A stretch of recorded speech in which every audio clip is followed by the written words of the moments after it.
कि विश्व परिवार के जो सत्संग, इस सत्संग में योगदान आज जैसा पवित्र दिवस में मैं कर पाऊं। ये जो शब्द है विश्व परिवार, वो मुझे बहुत ही आनंद देता है। मुझे लगता है कि विश्व परिवार परम पिता के परिवार है। ये सत्संग जो होता है वो नेपाल का नहीं, भारत का नहीं, बिहार का या उड़ीसा का, बंगाल का नहीं, विश्व का, विश्व परिवार का सत्संग। हम लोग परम पिता की संतान संतति हैं। परम पिता जो कि विश्व दुनिया की, विश्व ब्रह्मांड की नियामक है,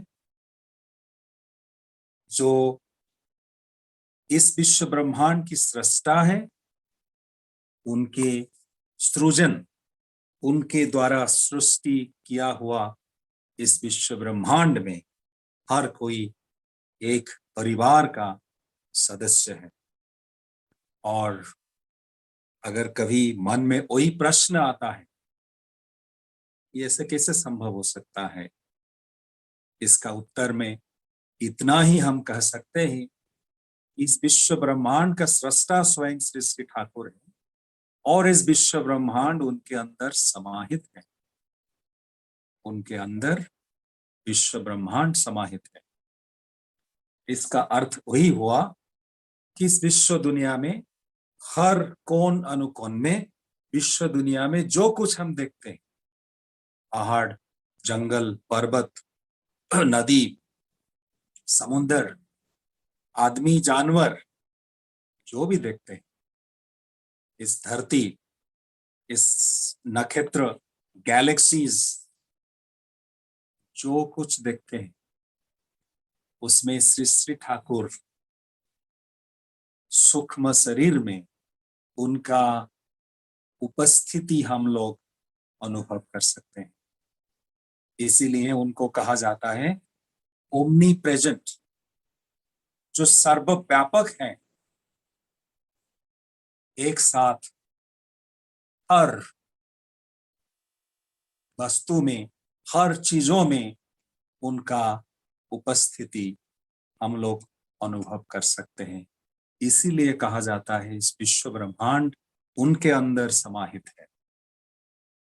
जैसे एक वट वृक्ष होता है जिसको हम बोलते हैं बैनियन ट्री, बहुत विशाल आकार की होता है और उसका सृष्टि एक छोटा सा बीज से होता है। एक वट वृक्ष का जो बीज है, उससे एक विशाल वट वृक्ष जैसे समाहित होके रहता है। इसी तरह परम पिता के अंदर विश्व ब्रह्मांड समाहित है और विश्व ब्रह्मांड के अंदर परम पिता सर्वव्यापक होके, ओमनी प्रेजेंट होके समाहित हुए। इसीलिए विश्व परिवार, इस परिवार में हर सदस्य दूसरा सदस्य का अंशीदार होता है। मैं और चौरासियादा, अगर चौरासिया के अंदर श्री श्री ठाकुर जी हैं, मेरे अंदर श्री श्री ठाकुर जी हैं, तो हम लोग तो एक ही हुए। उदाहरण के स्वरूप, जब शरीर में बहुत सारे अंग प्रत्यंग होते हैं, लेकिन कोई भी अंग, मान लीजिए हमारा जो फोरहेड, जो कपाल है, वहां पे आके मच्छर बैठता है, हाथ चला जाता है मच्छर को भगाने के, दोबारा मच्छर आती है, फिर हाथ दोबारा जाता है, तीसरी बार आती है, फिर हाथ फिर चला जाता है। हाथ कभी नहीं पूछता है, अरे भाई मैं क्यों कपाल से मच्छर को भगा रहा हूं बार बार, उस कपाल से मुझे क्या मिल रहा है? हाथ कभी नहीं पूछता है। इसीलिए नहीं पूछता है क्योंकि हाथ खूब समझता है कि ये जो शरीर है, इस शरीर को रक्षा करना उसका धर्म है। इस शरीर से अलग उसका कोई अस्तित्व नहीं है। इस हाथ को अगर हमारा शरीर से अलग कर देते हैं, हाथ का कोई अस्तित्व नहीं रहे, उसका कोई अर्थ नहीं रहेगा, कोई मीनिंग नहीं रहेगा। इसीलिए वो समझता है इस शरीर को रक्षा करने से ही उसका अपना मंगल है, उसका अपना स्वार्थ उसके अंदर है। तो इसीलिए शरीर में जहां पे कोई आघात व्याघात आती है, हाथ सोचता है मेरा कर्तव्य है उसको प्रतिरोध करना, इस शरीर को रक्षा करना। इसी तरह इस शरीर में हर अंग इसी तरह सोचते हैं। हमारे शरीर के अंदर जो हृदय है, जो लंग्स हैं, जो मस्तिष्क है, हाथ पैर जो सब कुछ है, हमारा लिवर है, हर कोई सोचते हैं कि इस शरीर का रक्षा किया जाए। इसी तरह हमारा जो विश्व परिवार है, इस परिवार में हम लोग को नित्य निरंतर सोचना है जैसे हम ठाकुर जी को कैसे हम प्रतिष्ठा करें। ठाकुर जी का स्वार्थ को छोड़ के हमारा कोई स्वार्थ नहीं है। ठाकुर जी का स्वार्थ को अगर हम प्रतिष्ठित नहीं करते हैं ना, कोई खुद का स्वार्थ कुछ भी नहीं। इस विश्व परिवार का सभी सदस्य का स्वार्थ को अगर मैं सुरक्षित करने के लिए कोशिश करूंगा, उससे अंदर मेरा स्वार्थ का रक्षा हो पाएगा। इसीलिए वो विश्व परिवार है। और जब इस परिवार में आता हूं, मुझे नहीं लगता है मैं कोई बाहर का आदमी, मुझे लगता है मैं परिवार का सदस्य। श्री ठाकुर जी का पवित्र आविर्भाव हुआ था इस पवित्र भाद्र महीना में, और इस भाद्र महीना में हम लोग महीने भर श्री ठाकुर जी को लेके उनका गुण कीर्तन स्तुति करते हैं, उनका जीवन का स्मृतिचारण करते हैं, उनका याद करते हैं, कोशिश करते हैं जैसे उनका प्रकाश हमारे अंदर हो पाए, उनको जैसे हम जीवन में प्रकाशित प्रस्फुटित कर पाए। श्री ठाकुर जी का जीवन ऐसा है जिसको समझना लगभग नामुमकिन है, और इसको समझ के दूसरों को समझाना असंभव है। हरि अनंत, हरि कथा अनंत। हरि जो है, जो ईश्वर है, उनका जीवन जैसा अनंत है, उनका कथनी भी भी इसी तरह अनंत है, जिसके बारे में बोल के कहा नहीं जा सकता है। श्री ठाकुर जी कहते हैं परम पिता को समझ के समझाना मुश्किल है, उनको समझ पाना भी मुश्किल है। ठाकुर जी कहते हैं वही उनको समझ पाता है जिसका प्राण उनको समझता है। चार प्राण बुझे वही बुझते पारे। जिसका प्राण उनको समझता है, जिसका मन अंतर हृदय जिनको समझता है, वही परम पिता को थोड़ा बहुत समझ पाता है। नहीं तो किताबें पढ़ के, तत्व आलोचना करके समझने के लिए जो समझना, इससे संभव हो नहीं सकता है। इसीलिए श्री ठाकुर को अपने भाव से लोग समझते हैं। एक माँ बाप को जिसको खो दिया है, ऐसा एक अनाथ संतान के लिए श्री ठाकुर जी जैसे पिता माता है। एक संतानहीन माता के लिए श्री ठाकुर जी जैसे संतान है। अपने अपने भाव से हर कोई समझता है। श्री ठाकुर जी के पास मुस्लिम भक्त अनुगामी आके कहते हैं श्री ठाकुर जी को ग्रहण करने के बाद हमने रसूल मोहम्मद को समझ पाए। हमारे लिए ठाकुर तो रसूल मोहम्मद है। ख्रिस्त धर्म अवलंबी बहुत सारे लोग श्री ठाकुर जी के पास आए हैं, और उन लोगों ने कहा श्री ठाकुर जी को जीवन में ग्रहण करके हमने जीसस क्राइस्ट क्या है उनको हमने समझ पाए। श्री ठाकुर जी के पास वैज्ञानिक आए हैं और कहें परम विज्ञानी। श्री ठाकुर जी के वैज्ञानिक है, उनका तो पढ़ाई मैट्रिकुलेशन का एग्जामिनेशन श्री ठाकुर जी ने दे नहीं पाया, और वो वैज्ञानिक वैज्ञानिक वैज्ञानिक कैसे? लेकिन वैज्ञानिक ने श्री ठाकुर जी के पास आते हुए कहा परम विज्ञानी। कृष्ण प्रसन्न भट्टाचार्य जो विशेष विशिष्ट वैज्ञानिक थे, उन्होंने श्री ठाकुर जी के पास आके रुक गए और वापस नहीं गए। उनके जो मेंटर सीवी रमन जी थे, उनके पास वापस नहीं गए, श्री ठाकुर जी के पास। बहुत सारे वैज्ञानिक श्री ठाकुर जी के पास आए हैं।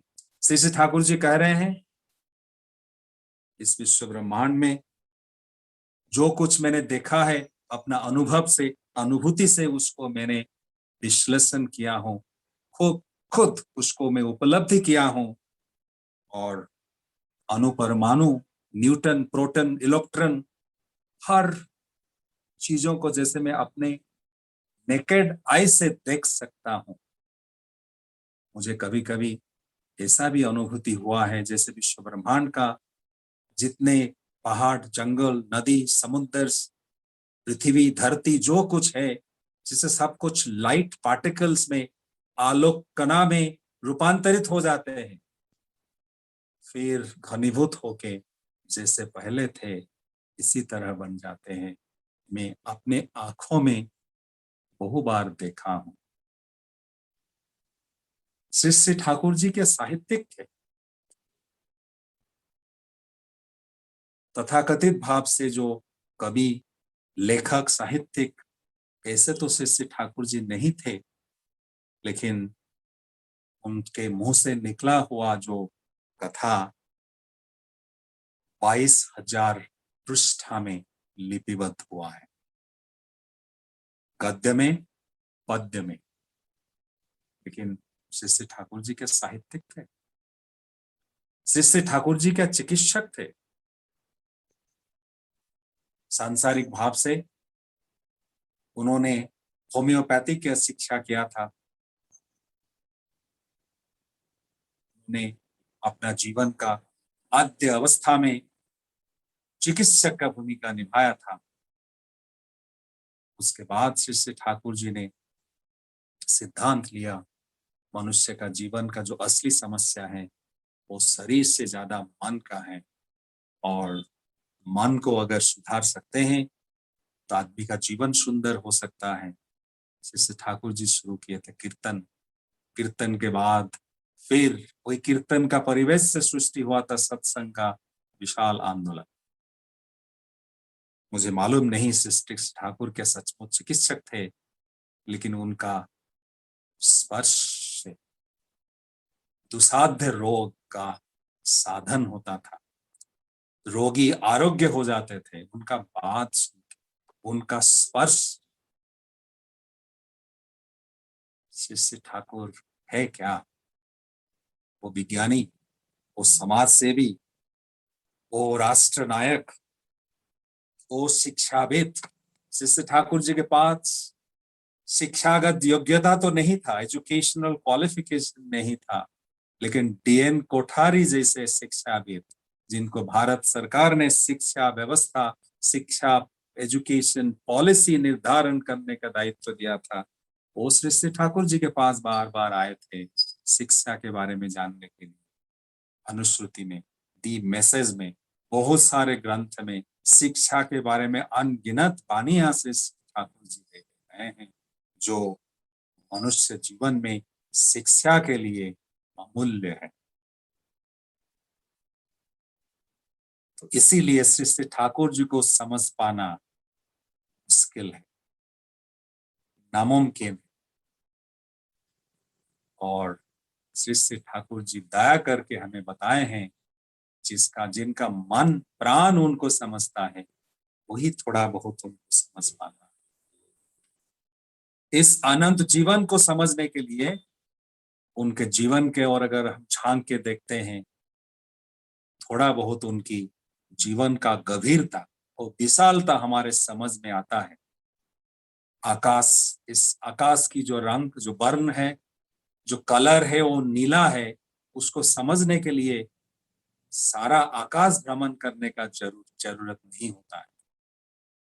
जहां से है वहां से आकाश की ओर देखने से पता चलता है। इसी तरह आकाश हर जगह पे नील हो सकता है, नीला हो सकता है। इसी तरह परम पिता का जीवन जो अनंत है, जो असीम है, जो अपार है, अभूतपूर्व है, उसको समझने के लिए उनका जीवन का सारे घटना जानने की आवश्यकता नहीं है।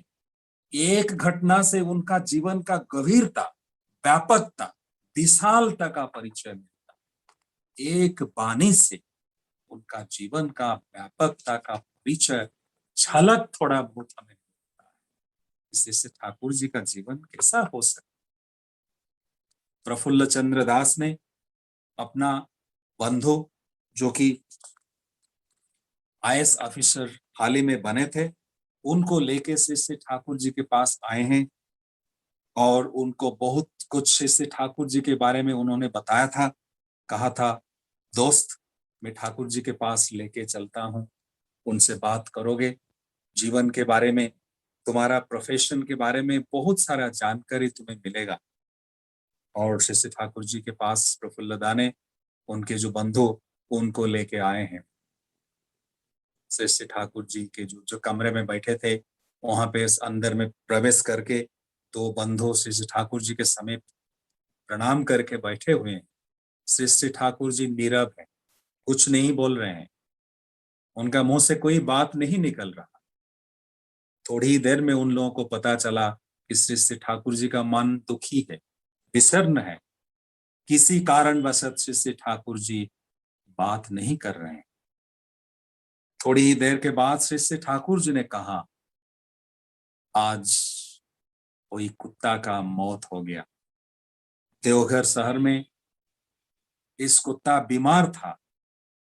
तुम लोगों के बहुत सारे लोगों को मैंने कहा उसका थोड़ा ख्याल रखने के लिए, उसका थोड़ा जो बीमारी है उसको ठीक करने के लिए, औषधि देने के लिए, लेकिन तुम लोग ने नहीं किया। आज तो कुत्ता मर गया। इतना ही बोल के श्री ठाकुर जी फिर चुप हो गए और कुछ बात नहीं कहा। इसी तरह आधा घंटा और 1 घंटा बीत गया। प्रफुल्लदा ने निराश होकर जिन बंधु के श्री ठाकुर जी के बारे में इतने कुछ बता के लेके आए थे, उस बंधु के साथ ठाकुर जी का बातचीत हो नहीं पाया। उनको इशारा में कहा, अभी चलते हैं। दोनों बंधु बाहर आए। प्रफुल्लदा ने थोड़ा जैसे अनुतप्त स्वर से कहा, दोस्त आज तो बात हो नहीं पाया। इतना सोच के आपको मैंने लेके आया था ठाकुर जी के पास। ठाकुर जी का मन आज विषण्ण है, बात नहीं कर रहे हैं, लेकिन मैं वादा करता हूँ आपके बहुत ही जल्दी फिर दोबारा से श्री ठाकुर जी के पास लेके आऊंगा। आप ढेर सारे बात करना श्री ठाकुर जी के साथ उस दिन।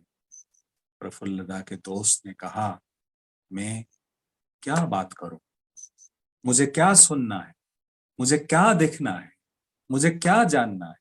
जो जानना था मैं जान गया, जो देखना तो था मैं देख चुका हूं, जो सुनना था तो मैं सुन चुका हूं। और क्या देखना है, क्या सुनना है, क्या बात करना है। प्रफुल्लदा ने कहा, भाई तुमने तो बात ही नहीं किया, ठाकुर जी तो कुछ बोला ही नहीं। तुमने क्या सुना, तुमने क्या देखा, तुमने क्या समझा। प्रफुल्लदा के दोस्त कहा, मैंने समझा इस दुनिया में जैसे ठाकुर जी जैसे और प्रेमी आदमी कोई हो नहीं सकता। एक कुत्ता के लिए इतना प्रेम, इस दुनिया में मैं ऐसा कोई आदमी नहीं दिखा। अगर प्रेम का कोई स्वरूप होता है, अगर प्रेम प्रेम का कोई कंडेंस्ड फॉर्म होगा, अगर प्रेम पर्सोनिफाइड होगा, तो वही है श्री श्री ठाकुर अनुकूल जी। और क्या देखना है, क्या समझना है, जो देखना था मैं तो देख लिया। श्री श्री ठाकुर जी परम प्रेमी है, परम दयाल है। इससे ज्यादा, उनसे ज्यादा कोई प्रेमी तो हो नहीं सकता। वही है श्री श्री ठाकुर, जिसका प्राण मन जिनको समझता है वही उनको समझ पाता है। इनके बारे में क्या बोल सकते हैं, क्या बता सकता है। श्री ठाकुर जी के पास एक अमेरिकन भक्त आए थे। कुछ दिन श्री ठाकुर जी के आश्रम में बिता के वापस अमेरिका जाने वाले थे। आश्रमिक कुछ गुरु भाई ने उनसे सवाल किए, आप श्री ठाकुर जी के संग किए, आश्रम में इतने दिन रुक गए, उनके साथ आपने इतने समय बिताए, श्री ठाकुर जी को लेके अपना अनुभूति थोड़ा बताइए, कहिए आप श्री ठाकुर जी को कैसे वर्णन करें। उन्होंने कहा अंग्रेजी में, Shri Thakur Anukul Chandra is the only person in this world who combines unparalleled love with profound insight. Unparalleled love with profound insight. जिस प्यार का कोई गहराई जो है उसको हम नाप नहीं सकते, और उनका जो ज्ञान, इसका उसका गंभीरता और विशालता हम समझ नहीं सकते। अनंत ज्ञान और अनपैरेलल अतुलनीय प्रेम, इसका समाहार है श्री ठाकुर। उन्होंने फिर बोलते गए, कोई अमेरिकन डिवोटी ने कहा, दुनिया में ज्ञानी व्यक्ति तो बहुत है, लेकिन उनके अंदर प्रेम नहीं। दुनिया में प्रेमी तो बहुत है, लेकिन उनके अंदर श्री ठाकुर जी जैसा ज्ञान नहीं है। माँ के अंदर क्या संतान के प्रति कितना प्रेम, लेकिन संतान का भलाई कैसे होगा, वो ज्ञान अक्सर माँ के पास नहीं होता है। जब उसका बच्चा का पेट में जब बच्चा रोता है, माँ कभी कभी सोचती है बच्चा को भूख लगी है इसलिए और ज्यादा खाना देती है, लेकिन उसका दर्द का कारण शायद दूसरा कुछ। जब दर्द खत्म नहीं होता है, बेचारी माँ बच्चा को लेके डॉक्टर के पास आती। डॉक्टर एक बार देखने से समझ जाते हैं कि बच्चा का एब्डोमिनल पेन है और उसका दवाई देते हैं। माँ के अंदर प्रेम तो है, अनंत प्रेम है, लेकिन इंसाइट नहीं है। वो दर्द को समझती है कि भूख लगी। डॉक्टर के अंदर ज्ञान तो है, इंसाइट तो है, लेकिन शायद माँ जैसे प्रेम नहीं। Shri Thakur Anukul Chandra is the only person in this universe जिनके अंदर अनपैरेलल लव और प्रोफाउंड इंसाइट एक व्यक्ति के अंदर समाहित है। और अमेरिकन भक्त में कह रहे हैं, इस दुनिया में ऐसा कोई दूसरा व्यक्ति मैं अभी तक नहीं देखा हूं। देखा हूं मैंने ज्ञानी व्यक्ति, देखा हूं मैंने प्रेमी व्यक्ति, लेकिन एक व्यक्ति के अंदर दो चीजें समाहित होना मैं पहली बार देखा। ये हमारा श्री ठाकुर जी से जब पूछा गया, आप तो बहुत बार इस धरती पे आए हो, बहुत बार पुरुषोत्तम अवतार के रूप में आप इस धरती पे आए हो, लेकिन इस बार आने का विशेष कारण क्या है, विशेष उद्देश्य क्या है। श्री ठाकुर जी ने कहा, इस बार मैं एक विशेष उद्देश्य लेके आया। बहुत बार तो मैं आ चुका हूं, लेकिन इस बार आने का जो मकसद है वो थोड़ा विशेष है। इससे उत्कंठित भक्त लोगों से श्री ठाकुर जी कह रहे हैं, इस बार मैं आया हूं मनुष्य को अलौकिकता से लौकिकता के ओर लेके जाने के लिए। अलौकिकता से लौकिकता, अलौकिकता है जो मिराकिल के पीछे भागने का जो मनुष्य का प्रवृत्ति, इस प्रवृत्ति से निवृत्ति करने के लिए आया। दुनिया में मनुष्य मैजिक के पीछे, मिराकिल के पीछे, अलौकिकता के पीछे और कुछ ना करते हुए प्रभु को लोभ दिखा के नारियल और प्रसाद चढ़ा के अपना जीवन में सुख, शांति और आनंद मिलेगा, वो जो प्रवृत्ति है, इस प्रवृत्ति से निकालने के लिए और लौकिकता के लिए, लौकिकता वही है जहां पे कोई मिरेकल्स नहीं, जहां पे कॉज एंड इफेक्ट का समझ है, जहां पे आदमी समझ सकता है क्या करने से क्या मिलता है, क्या नहीं करने से क्या होता है, और हर कारण का, हर घटना का, हर परिणाम का कारण क्या है, और इस परिणाम अगर हो गया है उसका निराकरण क्या है, जिसको कहते हैं विधि। इस दुनिया का जो आइन है, जो लॉ है दुनिया में जीने का, इस लॉ को सामने सब हर किसी के सामने, इस आईन को मानव जाति के सामने, उन मानव जाति का बोधगम्य करने के लिए, उनका बोध में लाने के लिए, इसको लौकिक बनाने के लिए मैं आया।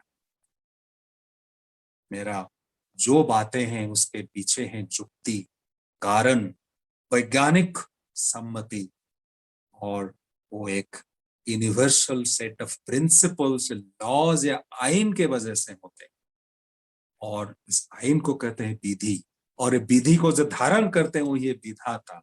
वही विधाता को अगर हम समझ नहीं पाते हैं, विधाता को जीवन में ग्रहण नहीं करते हैं, तब हम भागते रहेंगे। हमारा वृत्ति प्रवृत्ति को चरितार्थ करने के लिए हम भागते रहेंगे। हमारा सो कॉल्ड मिरेकल, अलौकिकता और मैजिक के पीछे, और नहीं करके पाने के पीछे हम भागते रहेंगे। जीवन होगा ज्वालामय, दुखमय, जीवन में कष्ट, अशांति, दुख भर जाएगा। इससे निवृत्ति देने के, हर चीज का कॉज एंड इफेक्ट बताने के लिए, इस दुनिया में जो कुछ होता है उसका कारण है, इस कारण को समझ के निकालने के लिए मैं आया। वही है श्री ठाकुर जी का आविर्भाव का कारण। और फिर पूछा गया श्री ठाकुर जी से, आपका आने का जो कारण है वो है अलौकिकता से लौकिकता के और लेके जाने के लिए। मनुष्य का सृष्टि का कारण क्या, मनुष्य जीवन का उद्देश्य क्या है? श्री ठाकुर जी ने कहा वही लौकिकता को समझने की। मनुष्य जीवन का उद्देश्य है परम पिता को समझने के लिए, उनको प्राप्ति करने के लिए, उनको जीवन में अनुभव करने के लिए, उनको जीवन में प्रकाश करने के लिए। ईश्वर प्राप्ति, इस प्राप्ति के अंदर है आप्ति, और आप्ति का अर्थ है बन जाना, बन पाना। ईश्वर प्राप्ति का सही अर्थ है अपने अंदर ईश्वरत्व, ठाकुरत्व जागृत करना। जो सत्यानुसरण की जो पहला वाणी है, इससे श्री ठाकुर जी कह रहे हैं, तुम्हारे अंदर ठाकुरत्व जागृत नहीं होने से कुछ भी नहीं होगा, कोई तुम्हारा केंद्र भी नहीं होगा, ठाकुर भी नहीं होगा। तुम्हारे अंदर ठाकुरत्व जागृत करना जरूरी है। ईश्वर प्राप्ति का अर्थ है हमारे अंदर कोई ईश्वरत्व का जागृत करना। और ईश्वरत्व को जागृत करने का अर्थ नहीं है ईश्वर बन जाना, ठाकुर बन जाना, लेकिन हमारे अंदर, अपने अंदर जो वैशिष्ट है, जो मैस्ट्री है, जो विशेष डिस्टिंक्टिवनेस लेके हम लोग आए हैं। जैसे ठाकुर जी कह रहे हैं ईश्वर तो यूनिक है, इसलिए इन ईश्वर का जो सृष्टि है, इस सृष्टि में हर मानव भी यूनिक है, स्वतंत्र है, विशेष है। वही स्वतंत्र को, स्वतंत्रता को समझ पाना, इस विशेषता को समझ पाना, और इस स्वतंत्रता को, इस जो स्पेशल मैस्ट्री मेरे अंदर है उसको जागृत करना, वही है मेरा जीवन का उद्देश्य। ठाकुर बन जाना नहीं, ठाकुरत्व जागृत करना। अगर मैं शक्कर बन जाऊंगा तो शक्कर का मिठास में कैसे अनुभव कर सकता, तो शक्कर से अलग रहते हुए इसका स्वाद में ले सकता। अगर मेरा जीवन का उद्देश्य है ठाकुर बन जाऊंगा, तो ठाकुर जी को मैं जीवन में उपलब्धि कर सकता हूँ कैसे? उनको उपलब्धि करने के लिए मेरा जीवन में, मेरा जो विशेषता है, जो मैस्ट्री है, जो स्वतंत्रता है, जो यूनिकनेस है, जो क्वालिटीज लेके मैं, सहजात संस्कार लेके मेरा जन्म हुआ है, तो इस सहजात संस्कार, इंस्टिंक्ट्स, वैशिष्ट को विकास करना, डेवलप करना, उसका उन्मोचन करना, वही है जीवन का उद्देश्य।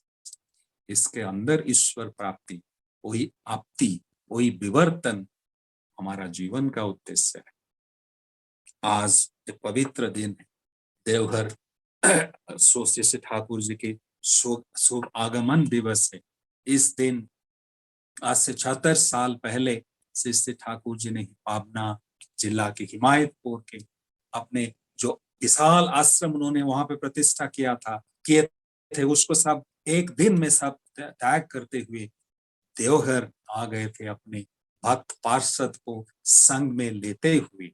श्री ठाकुर जी जो देवघर आए, बहुत ही कठिनाई की सामना करना पड़ा। देवघर में कुछ नहीं था, पावना हिमायतपुर में सब कुछ था, करोड़ों रुपए का आश्रम वहां पे छोड़ के आ गए श्री ठाकुर, देवघर में शुरुआत की है। श्री ठाकुर जी का उम्र लगभग 58 इयर्स हो गया था। इस उम्र में आदमी रिटायर्ड, अगर हम जैसे आदमी हैं, हम लोग रिटायरमेंट ले लेते। श्री ठाकुर जी नूतन भाव से शुरुआत किए थे देवघर में, जहां पे जीरो कुछ भी नहीं था। एक किराए का जो घर था, जहां से शुरुआत हुआ था, वहां पे एक विशाल आश्रम आज खड़ा हुआ है। उस जमाने में भक्त लोगों का बहुत कठिनाई का सामना करना पड़ा था। एक दिन एक भक्त ने थोड़ा इस कठिनाई में जूझते हुए थोड़ा परिश्रांत होके श्री ठाकुर जी के पास आके थोड़ा अपने अंदर जो गुस्सा था उसको प्रकाश करते हुए श्री ठाकुर जी ने कहा, ठाकुर जी वो क्या सही डिसीजन था? करोड़ों रुपया का आश्रम वहां के छोड़ के इधर आ गए, हमारे पास इधर कुछ भी नहीं, ना थोड़ा रुकने के लिए कहाँ पे थोड़ा जगह है, ना खाने के लिए रोज ढंग का खाना मिलता है। हम इतना हैरानी, इतना परिश्रम, इतना कष्ट करते हैं, लेकिन वहां पे सब कुछ छोड़ के आ गए ठाकुर। वो सिद्धांत क्या सही था? वो क्या उनको जैसे उन बोलना चाहते थे, वो क्या मूर्खता नहीं था? श्री श्री ठाकुर जी ने मुस्कुराते हुए कहा, इस जो पावना हिमायतपुर में जो आश्रम, इस आश्रम को कौन एस्टैब्लिश किया, उसका प्रतिष्ठा कौन किया था? तुम लोगों ने किया था ना? तो भक्त ने कहा, हाँ ठाकुर, हम लोगों ने किया था। हमारा श्रम दान करके एक एक दिन हम लोग श्रम देते हुए अपना हिमायतपुर का आश्रम खड़ा किया था। हमारे अंदर जो दक्षता था उसको लगा के हमने किया था ठाकुर। ठाकुर जी ने कहा, जो दक्षता तुम लोग के अंदर था, जो एफिशिएंसी था, वो आज तुम लोग के अंदर है या नहीं है? वही क्षमता तुम लोग के अंदर है कि नहीं? भक्त ने कहा, हाँ जी, हाँ ठाकुर, वो तो है। ठाकुर जी ने कहा, फिर चिंता की बात क्या है? जो ही एफिशिएंसी, जो ही दक्षता लगा के तुम लोगों ने हिमायतपुर का आश्रम खड़ा किया था, वही एफिशिएंसी तुम्हारे अंदर आज भी जीवित है, और तुम दोबारा इस आश्रम को खड़ा कर सकते हो। दोबारा तुम इस आश्रम को देवघर में प्रतिष्ठा कर सकते हो। अगर तुम लोग चाहो तो संभव हो सकता है। वही है श्री श्री ठाकुर, जो कुछ भी नहीं था उससे शुरुआत किए थे देवघर का आश्रम। आज इस विशाल आश्रम, विश्वविख्यात सत्संग की आश्रम देवघर में है, जो हम जब देखते हैं आंखों में हम यकीन नहीं कर पाते हैं, जिसका शुरुआत श्री श्री ठाकुर जी ने 58 इयर्स का उम्र में किया था।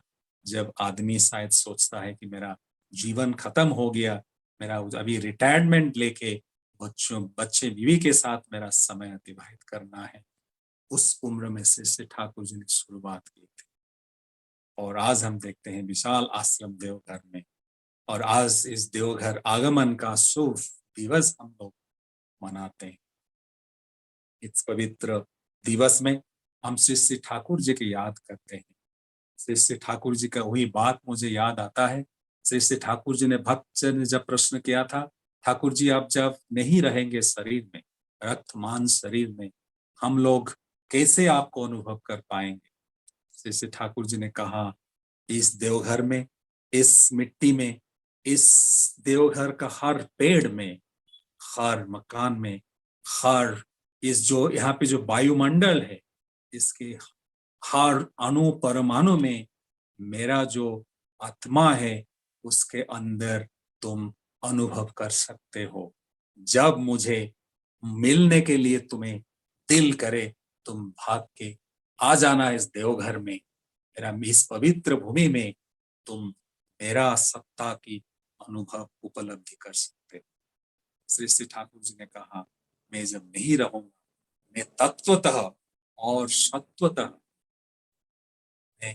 मैं मैं जैसे जिंदा रहूं, मेरा शरीर में शायद मैं नहीं रहूंगा, मैं लेकिन सत्वतः और तत्वतः तत्वतः के अर्थ है मेरा जो लिटरेचर है, मेरा जो बानिया है, मेरा जो जो इतने सारे जो ग्रंथ है जिसके मेरा बात लिपिबद्ध हुआ है, इस तत्व के अंदर, मेरा किताब के अंदर में जीता जागता जिंदा रहूंगा। और सत्व तो है मेरा सत्ता के अंदर, मेरा मेरा जो परिवार है, मेरा जो संतान है, और मैं जो बड़ का जिस बड़े बेटे के तुम्हारे साथ में रख के जा रहा हूं, अगर उनको तुम्हारा जीवन का भित्ति भूमि बना पाओगे, तो मैं जैसे तुम्हारा जीवन को रक्षा करता हूँ, इसी तरह बड़ खोका तुम्हारा जीवन को रक्षा कर। इसीलिए श्री श्री ठाकुर जी ने आचार्य परंपरा हमारे पास रख के गए हैं। श्री श्री ठाकुर जी रक्त मांस शरीर में नहीं है हमारे साथ, लेकिन जब हम आचार्य देव के पास जाते हैं, गुरु परिवार के पास जाते हैं, श्री श्री ठाकुर जी को उनके अंदर हम अनुभव कर पाते हैं। अगर उनके प्रति हम अनुराग संपन्न हो पाए, अगर हम लोग आचार्य केंद्रिक बन पाए, तो श्री श्री ठाकुर जी को हम लोग समझ पाएंगे। जो उस दिन श्री श्री ठाकुर जी ने हाउजर मानदय को कहा था, जब आचार्य श्री श्री ठाकुर जी के पास बात करने के लिए आए थे, श्री श्री ठाकुर जी के परिणत वयस में ठाकुर जी ने इशारा करके दूसरे कमरे के ओर दिखाया था जहाँ पे श्री श्री बड़दा ने बैठे थे। ठाकुर जी ने कहा उनके पास जाओ। हाउजर मानदय ने कहा मैं तो आपसे बात करने के लिए आया हूँ, आपके मेरे से बात करना बंद कर दिए हैं। ठाकुर जी ने कहा उनके पास जाओ, उनके साथ बात करने से, उनके संग करने से मुझे समझ पाओ। श्री ठाकुर जी हमारे अंदर सत्वतः और तत्वतः हमारे अंदर हैं। आचार्य देव के अंदर हम निरंतर उनको समझ पाते हैं। हम लोगों को जीवन में इष्ट स्वार्थ परायण बनना पड़ेगा, जीवन में आचार्य केंद्रिक बनना पड़ेगा। वही ही होना होगा हमारा जीवन का साधना। मेरा जो वक्तव्य उसका समय का समाप्त हो गया है। अंत में आप लोग सभी का मंगल कामना करके परम पिता की रातोल चरण में प्रार्थना करता हूँ। वंदे पुरुषोत्तम। जय गुरु।